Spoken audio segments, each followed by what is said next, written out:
네, 우리 일라 친구들 좋은 아침입니다. 아침부터 네이버를 키고 있는데요. 네이버는 모르는 게 없어요. 여러분 알고 있나요? 지식인은 다 알고 있습니다. 그래서 저는 식인이 형이라고 불러요. 오늘은 식인이 형에게 이따가 먹을 점심 메뉴를 추천받아 보겠습니다. 많이 나오는데 뭐가 있으려나?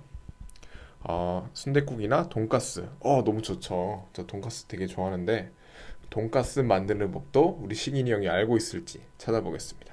돈가스 만드는 법. 네, 여러 가지 많이 나오는데요. 치즈 돈가스 만드는 법도 우리 식인이 형은 다 알고 있어요. 저희 같이 살고 있는 저희 아내, 저희 사모님 성함이 감보원입니다. 감보원은 왜 이렇게 예쁜지도 식인이 형은 알고 있을 것 같아요. 역시 우리 식인이 형은 다 알고 있습니다. 감보원은 왜 이렇게 예쁜가요? 도대체 이해가 안 되네요. 왜 이렇게 예쁜가요? 그러게나 말입니다. 같은 인간이기나 한 걸까요? 네, 모르는 게 없는 우리 식인이 형. 이것도 알고 있겠죠, 당연히.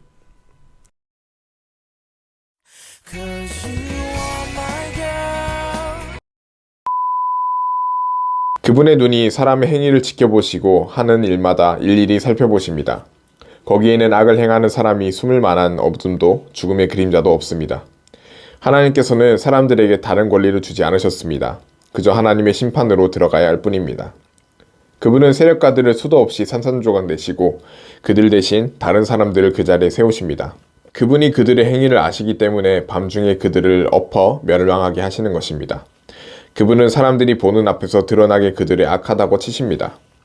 그들이 그분에게서 등을 돌려 그분의 길을 전혀 생각하지 않았기 때문입니다. 이렇게 해서 가난한 사람들의 부르짖음이 하나님께 올라가고 결국 고난당하는 소리를 그분이 들으십니다. 그러나 그분이 잠잠히 계신다 해도 누가 문제 삼겠습니까? 그분이 그 얼굴을 가리신다며 누가 그분을 뵙겠습니까? 어떤 민족이든 어떤 사람이든 마찬가지입니다.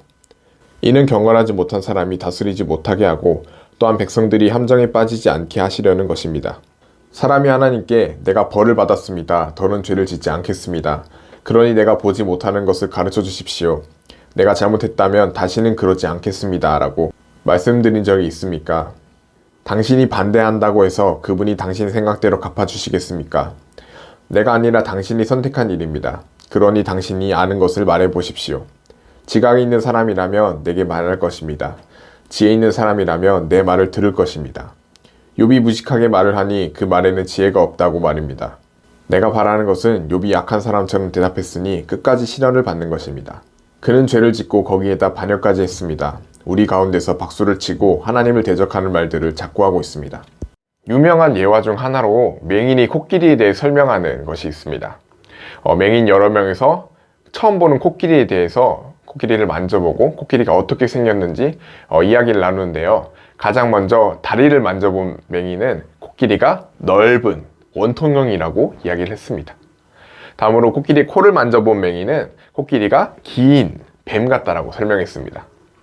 그리고 코끼리의 귀를 만져본 맹인은 코끼리가 널따란 나뭇잎 같은 동물이라고 이야기를 했습니다. 셋 다 다른 이야기를 했지만 이 셋 모두가 코끼리에 대해서 이야기한 것입니다.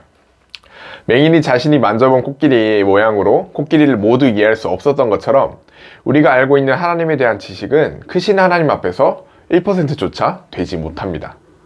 그만큼 하나님께서 위대하시고 크신 분이시기 때문입니다. 하지만 우리는 우리의 경험, 우리가 알고 있는 말씀, 우리가 들어왔던 설교 말씀을 통해서 하나님을 모두 알고 있다라고 착각할 때도 있는 것 같습니다. 마치 하나님에 대해서 잘 알고 있었던 욥이지만 자신에게 고난을 줬던 그 하나님에 대해서는 이해하지 못했던 것처럼 말입니다. 여러분이 알고 있는 하나님은 어떤 분인가요? 내가 알고 있는 것에서 멈추지 말고 날마다 조금씩 하나님에 대해서 더욱더 알아가는 우리 일라 친구들 되었으면 좋겠습니다.